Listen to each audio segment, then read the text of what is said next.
Assalamu alaikum. Le hadith du jour. Les actes ne valent que par leur intention.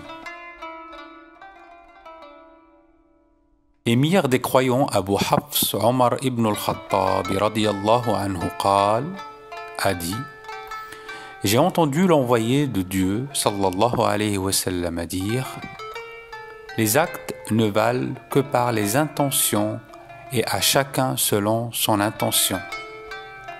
Celui qui accomplit l'immigration pour plaire à Allah et à son envoyé, son immigration lui sera comptée comme accomplie en vue de Dieu et de son envoyé.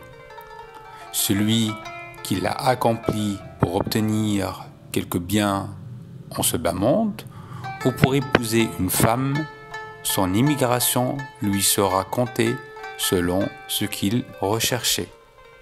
عن أمير المؤمنين أبي حفص عمر بن الخطاب رضي الله عنه قال: سمعت رسول الله صلى الله عليه وسلم يقول: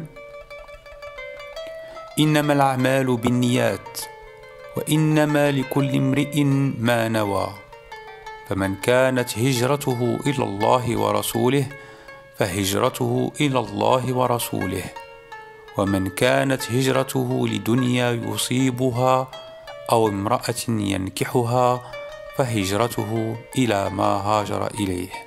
Ce hadith est une base fondamentale pour ce qui est des actes du cœur. En effet, les intentions font partie des actes du cœur. Les savants ont dit que ce hadith concerne la moitié des adorations.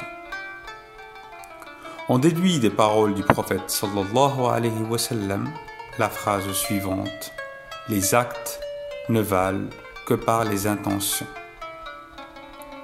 C'est-à-dire qu'il n'y a pas d'acte sans intention. En effet, tout homme doté de raison, libre dans sa décision, ne peut faire d'acte sans intention.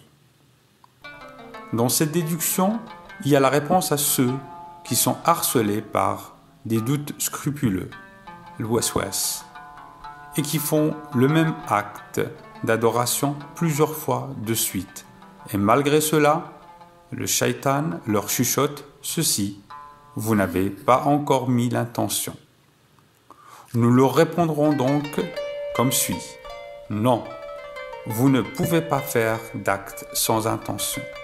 Détendez-vous donc et abandonnez ces suggestions. Parmi les leçons qu'on peut tirer de ce hadith, l'homme est récompensé ou châtié ou privé de la récompense en fonction de son intention. Le prophète sallallahu alayhi wa sallam a en effet dit: celui dont l'émigration a pour fin Allah et son envoyé, son émigration sera comptée comme étant pour Allah et son envoyé. Aussi, les actes sont jugés en fonction de ce vers quoi ils aboutissent.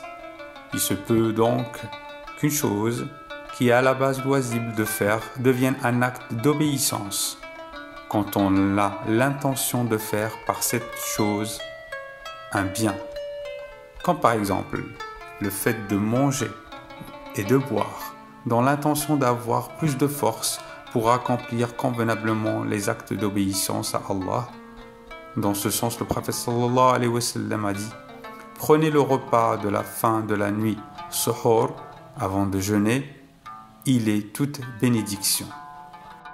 Enfin, ce hadith s'applique au chapitre des adorations, celui des transactions, celui des mariages et à tous les chapitres de jurisprudence.